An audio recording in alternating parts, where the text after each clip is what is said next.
Palestine-Israeli forces escalate their airstrikes against Rafah while tanks advance towards the center of the city.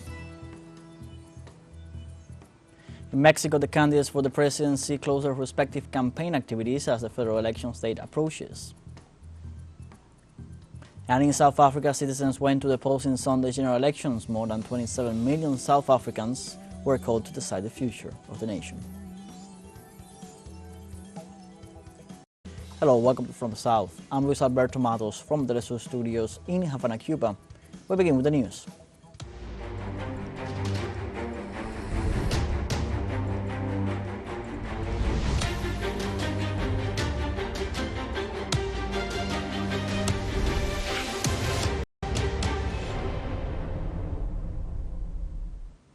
Palestine-Israeli forces carry out intense airstrikes in Rafah while tanks advance towards the center of the city located in the southern Gaza Strip. Rafah news agencies report that one citizen was killed and around 20 were wounded after Israeli jets targeted a group of citizens in eastern Rafah on Wednesday. In parallel, the Al-Quds Field Hospital, run by the Red Crescent Society, was forced to leave the Al-Mawasi area due to constant bombardments. Israel continues its aggression in Rafah despite the orders of the International Court of Justice issued last Friday, calling for the immediate suspension of its operations and the opening of the border crossings for the entry of humanitarian aid.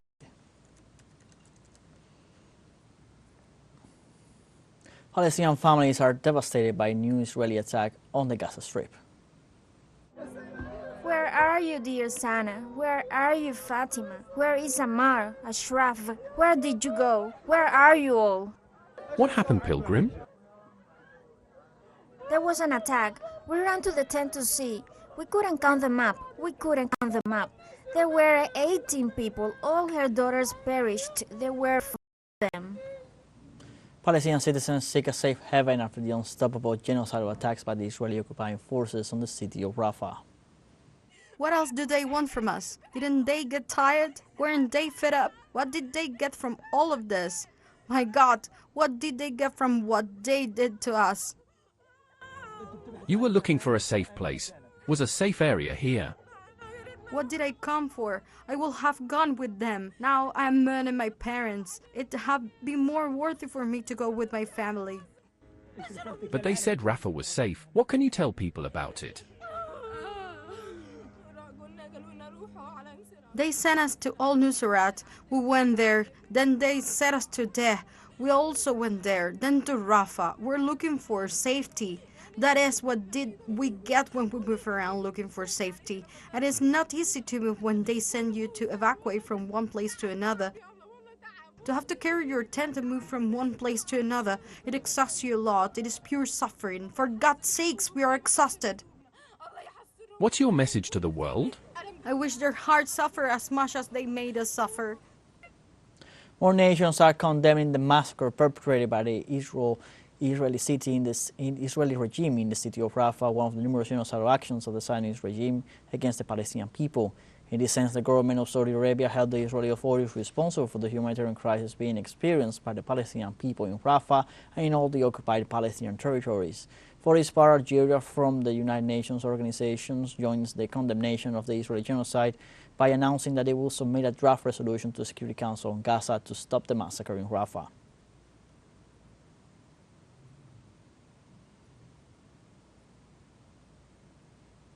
At least 500 doctors have been killed in Palestine by attacks and bombings by the Tel Aviv regime since the beginning of the genocide on October 7, 2023.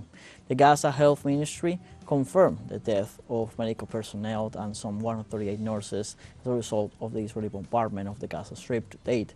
The Health Ministry reiterated its call to the international community for the protection of health personnel and institutions. It also called for increased pressure on Tel Aviv to allow the entry of humanitarian aid into the Gaza Strip, especially medical supplies.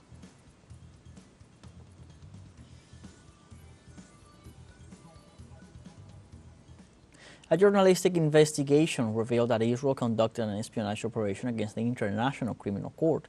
The report alleged that Israel intelligence placed under surveillance the communications of ICC officials, primary prosecutor Karim Khan and his predecessor. In this regard, it unfolded they intercepted phone calls, emails and documents of court officials for nearly a decade. According to the document, the espionage aimed to prevent war crimes investigations and revealed the Zionist intelligence tried to intimidate the court, but this did not thwart Prosecutor Khan from announcing the arrest warrant for Israeli Prime Minister Benjamin Netanyahu and his defense minister.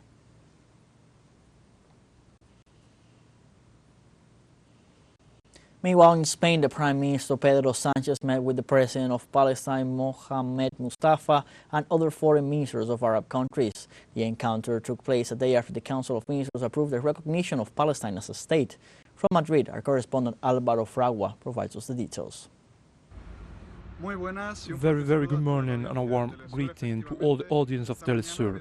Indeed, this morning there has been a high-level meeting between the Prime Minister Pedro Sánchez, the Spanish Foreign Minister José Manuel Bárez, and also the President of Palestine Mohammed Mustafa, and other foreign ministers such as Qatar, Saudi Arabia, Turkey or Jordan. At that meeting, Spain was thanked for the vanguard step it has taken in the European Union and asked all the European countries to follow the step of recognition of Palestine. But it was also proposed to move toward peace in an Euro-Arab Union that could bring an end to the war and a ceasefire and an end to the genocide in Palestine and Gaza. Let us remember that more than 36,000 people have been killed in Gaza. This constructive meeting contrasts with a surprise meeting held last night by the president of the Spanish ultra-right-wing Vox party, Santiago Pascal, with Netanyahu, in which Pascal stated that if he were to take the reins of this country, he would annul Spain's recognition of Palestine. In addition, today there has been a counter session in the Congress of Deputies to the government, and the issue of Palestinian recognition has also crept in. The leader of the Popular Party, Feijóo, has criticized Sánchez for using international issues and the noble cause of the Palestinian people to cover his corruption problems, in reference to the investigation that the president's wife, Begoña Gómez, is suffering by a Spanish court. We will be very attentive to how the next events unfold. Let's now take a short break, but remember you can join us on TikTok at teleSUR English, where you'll find news in different formats, news updates, and much more. Other stories coming up. Stay with us.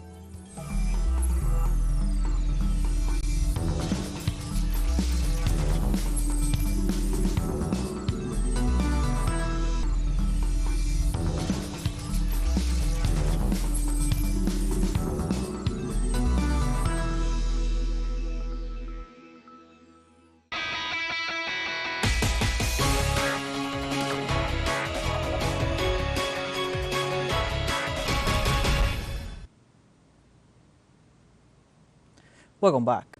In Mexico, the candidates for the presidency close their respective campaign activities as the federal elections date approaches. Ahead of the elections that will take place on June 2nd, presidential candidate Claudia Sheinbaum of the ruling coalition, Let's Keep Making History, announced that she will close her campaign and address the public in the capital's Zócalo, while Xochitl Gálvez, candidate for the opposition coalition Strength and Heart for Mexico, will do it at the Monterrey Arena in the state of Nuevo León. And Citizens Movement candidate Álvarez Maínez will address his followers at the Blackberry Auditorium in Mexico City. After the final speeches, the electoral ban will begin on Thursday, May 30th. It will be lifted on Sunday, June 2nd, once the polling stations close.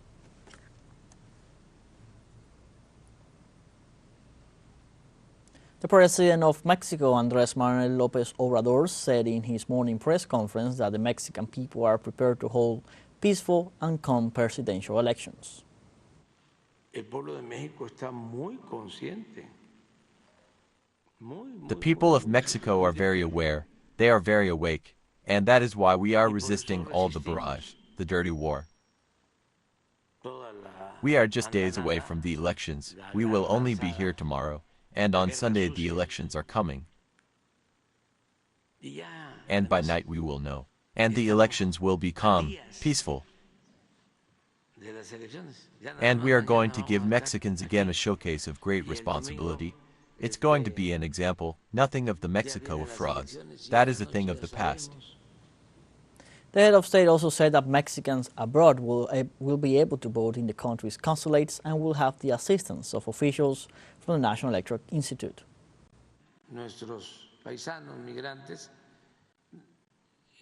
To our fellow Mexicans who are migrants, voting will be able Just a clarification, so as not to be misunderstood. Voting will be able from the consulates, but the consulate officials will not be there. It's like going to vote in a school. The teachers will not be there. It's just the place, because those who are going to be in charge of the process are from the National Electoral Institute. We are providing facilities, but the foreign service officials are not going to be there. There are not going to be consuls, so that it's not misunderstood. It's just that since our fellow Mexicans recognize where the consulate is, they know that there will be a polling place, they can go there to vote.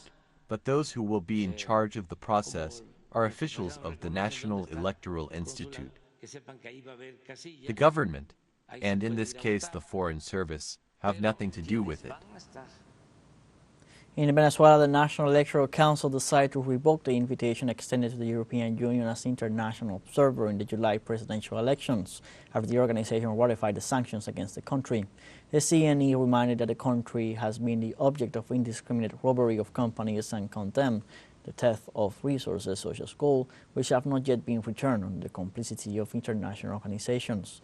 The electoral power informed that more than 200 personalities from the 5 continents will accompany the presidential elections to be held in the country this coming July 28th. At the same time, it ratified a broad call for the supervision of the elections to different organizations as long as they comply with the Constitution and legislation of Venezuela. It is a public, notorious and communicative fact that on May 13th of this year, the European Union, in its historical colonialist position, ratified the coercive, unilateral and genocidal sanctions dictated to the worthy people of Venezuela, a situation that threatens the inhabitants of our beloved homeland. The sovereignty and independence of our nation, as a consequence, the electoral power of the Bolivarian Republic of Venezuela revokes and leaves without effect the invitation extended to the European Union to participate through an international monitoring mission in the elections for the position of President of the Bolivarian Republic of Venezuela, decision adopted in the exercise of our sovereignty and interests of the people. South Africa holds general elections on Wednesday. More than 27 million voters were called to the polls to choose the 400 members of the National Assembly. 23,292 polling stations were set up for a day, all open at 7 a.m. local time, and were to close at 9 p.m. local time, with a record number of registered voters and queues from before the polling station opened. South Africans decide between 70 parties and 11 independent candidates for the 400 members of the National Assembly, which in turn will choose the president. The latest polls predict 43% of the votes for the African National Congress, which has governed since the end of apartheid system of racial segregation in 1994.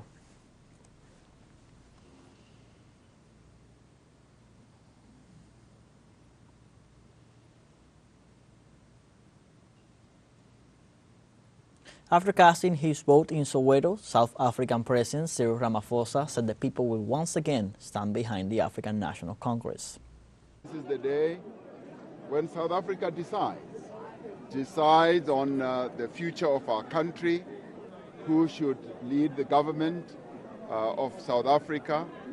And I have no doubt whatsoever in my heart of hearts that the people will once again invest confidence in the African National Congress to continue to lead this country.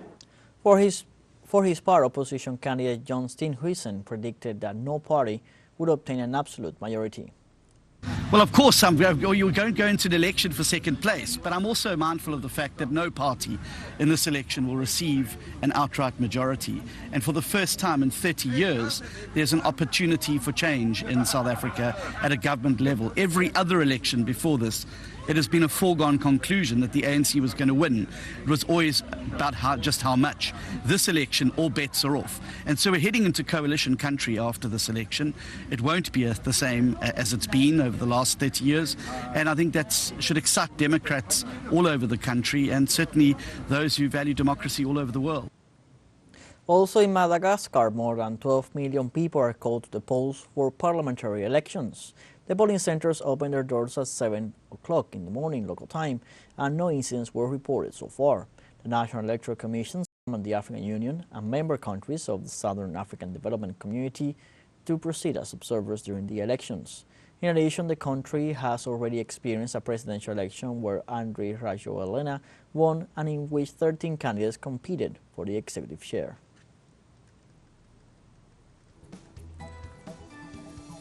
We now have a fun short break coming up, but before we invite you to join our WhatsApp community for our English-speaking audience. You can scan the QR code on screen to join directly and share the link to reach more people. Constant news coverage of Latin America and the Caribbean as well as the rest of the world. Stay connected and informed with teleSUR. Fun short break, don't go away.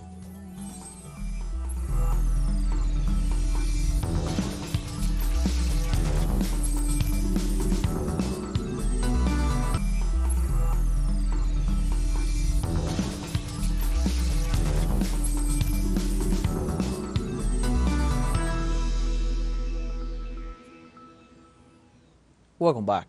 On Wednesday, the governments of China and Egypt held talks in Beijing to strengthen their bilateral relations.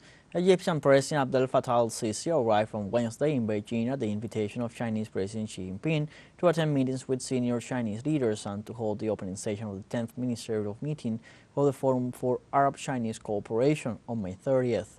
During his visit, the President of Egypt held talks with his Chinese counterpart Xi Jinping aimed to open new cooperation programs in various fields. They also discussed issues of common interest such as the war in Gaza and how to restore stability in the region, aiming at peace, security and development of the peoples.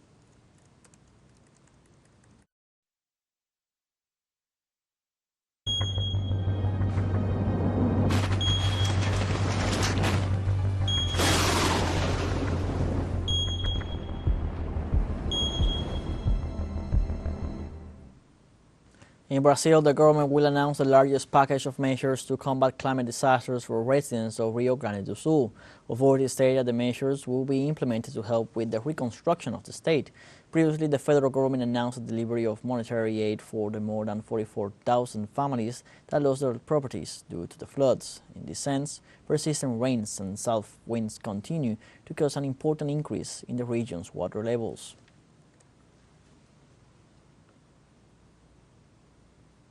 On Tuesday night, El Salvador registered heavy rains throughout the country as a result of a tropical wave.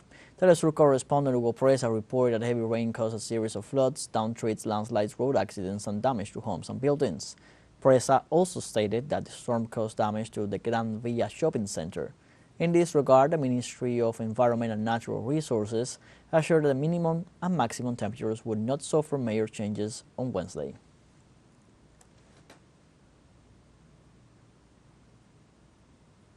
Temperatures in India's capital soared to a record high 52.3 degrees Celsius as authorities warned of water shortages in the mega-city.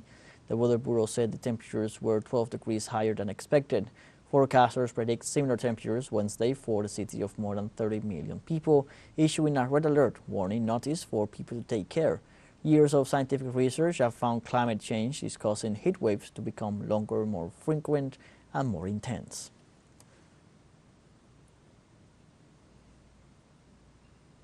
The United Nations said nearly 8,000 people were affected by a massive landslide that buried a village in northern Papua New Guinea on Friday. The UN reported 150 houses buried in Mulitaka, adding that over 40% of the people affected are under 16 years old. In this regard, the country's National Disaster Center reported that around 2,000 people were buried alive by the natural disaster. Local authorities emphasize that the most pressing needs include drinking water, food, clothing, hygiene kits, and that they have requested the international community to send engineers to provide advice on geological hazards. And this Wednesday, the humanitarian aid sent by the governments of Australia and New Zealand arrived in Port Moresby, the capital of Papua New Guinea. Australian authorities stated that they will also send technical experts to the area to provide assistance in the management of this type of natural disasters. Australian Foreign Minister Penny Wong said the aid package will address the urgent needs of those affected by this devastating landslide.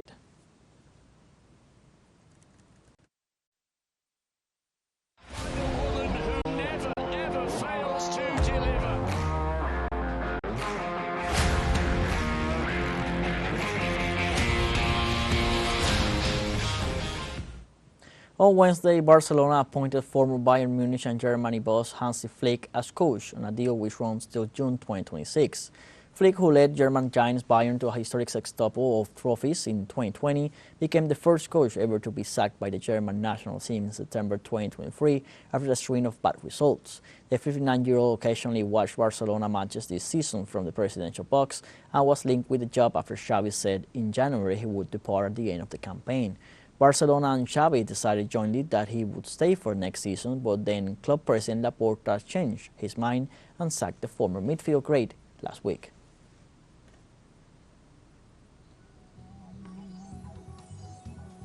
We have come to the end of this news brief. You can find these and many other stories on our website at telesurenglish.net. Also join us on social media, Facebook, X, Instagram, Telegram, and TikTok. For Telesur English, I'm Luis Alberto Amados. Thank you for watching.